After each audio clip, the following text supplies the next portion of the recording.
Hello student, today's topic is making of the Indian Constitution. Last time we learned about what is the Constitution and what do the Constitution. Today we learn about the Indian Constitution. The Indian Constitution is largest constitution of the world, यानी कि जो भारत का संविधान है वो विश्व में सबसे बड़े संविधान माना जाता है। उसकी मेकिंग यानी कि उसका निर्माण कैसे हुआ, इसके बारे में आज हम अध्ययन करेंगे। Indian constitution was draw up under very difficult circumstances, यानी कि जो भारतीय जो संविधान है वो बहुत ही कठिन परिस्थितियों में ड्रॉ यानी कि बनाया गया था। The country was born through a partition on the basis of regional difference and was the timely experience of the people of India and Pakistan। जो भारत है, भारत को जब स्वतंत्रता मिली तो उसका पार्टीशन यानी विभाजन किया गया था बेसिस ऑफ रिलीजियंस, यानी कि जो धर्म है, धर्म के आधार पर भारत का विभाजन किया गया और भारतीयों को दो भागों में विभाजित किया गया, इंडिया एंड पाकिस्तान, यानी कि दो कंट्री डेवलप हुई, एक भारत और दूसरी Pakistan. The British has left it to the rules of the princely state to decide whether they want to merge with India और विथ पाकिस्तान और रिमेन इंडिपेंडेंट। जो ब्रिटिश जो इंडिया थी यानी कि जो अंग्रेज़ थे, अंग्रेज़ों ने इस तरीके का जो संविधान अंग्रेज शासक ने इस तरीके की व्यवस्था करी जिसमें प्रिंसली स्टेट जो राज्य प्रिंसली स्टेट थे यानी कि जिन पर राजाओं का शासन था, उनको ये अधिकार दिया गया कि वो या तो भारत, पाकिस्तान या स्वतंत्र रूप से अपना उनको मर्ज होने यानी कि मिलने का अधिकार दिया गया, यानी कि उनके पास ये अधिकार था कि वो या तो भारत के साथ रहें या पाकिस्तान के साथ रहें और या अपना स्वतंत्र अलग देश का निर्माण करें।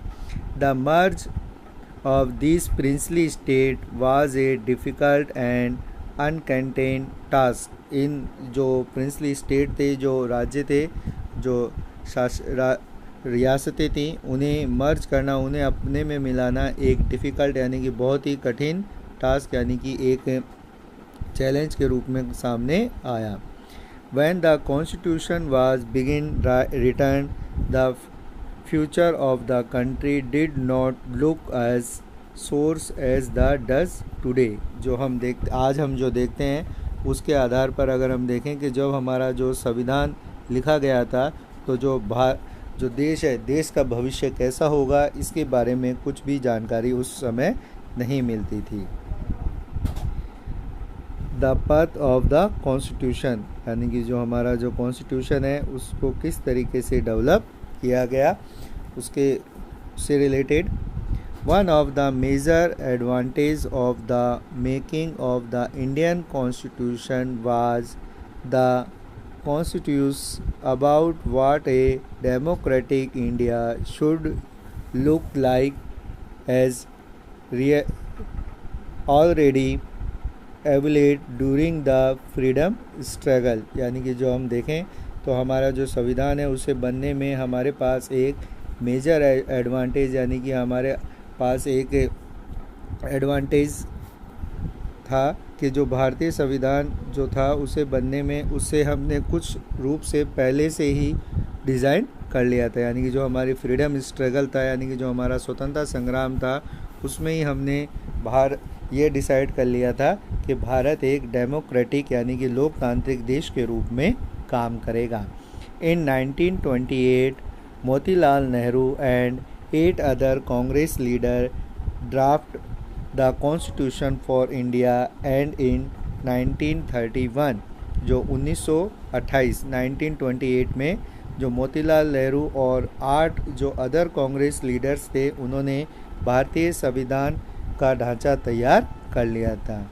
And in 1931 the resolution of the Karachi section of the Indian national Congress draft on the independent Indian constitution should look like, यानी 1931 में जब जो इंडियन नेशनल कांग्रेस का जो एक अधिवेशन कराची में हुआ, उस समय इस जो कॉन्स्टिट्यूशन यानी संविधान को प्रस्तुत किया गया।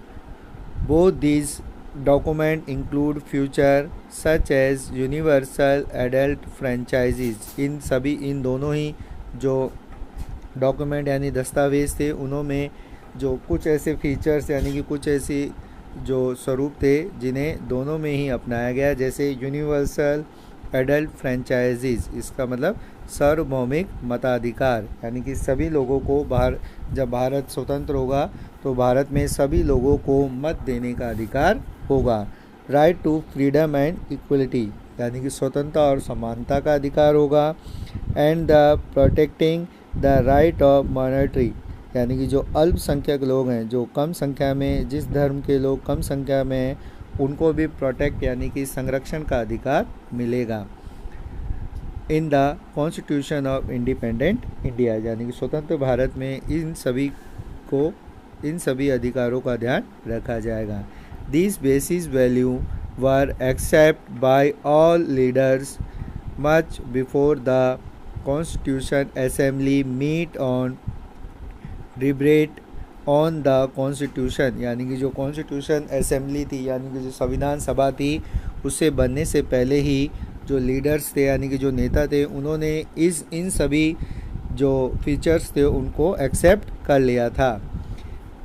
That is why the Indian constitution adopt many institutional detail and produce from colonised law like a government of act 1935।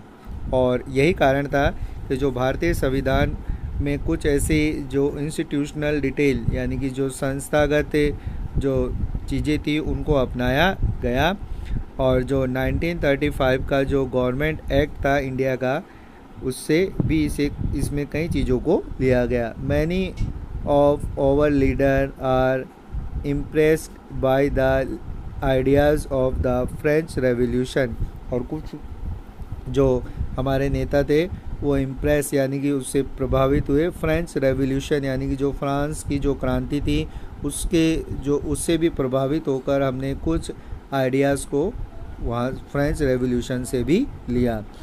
The practice of parliamentary democratic in British, और जो ब्रिटेन की जो पार्लियामेंट्री डेमोक्रेसी थी यानी कि जो संसदीय लोकतांत्रिक व्यवस्था थी उसे अपनाया। And the bill of right in US, और यूएस से हमने जो राइट्स यानी कि अधिकारों को अपनाया। तो अलग अलग जगह से हमने अलग अलग चीज़ों को अपनाकर और हमारे संविधान में मिलाना प्रारंभ किया।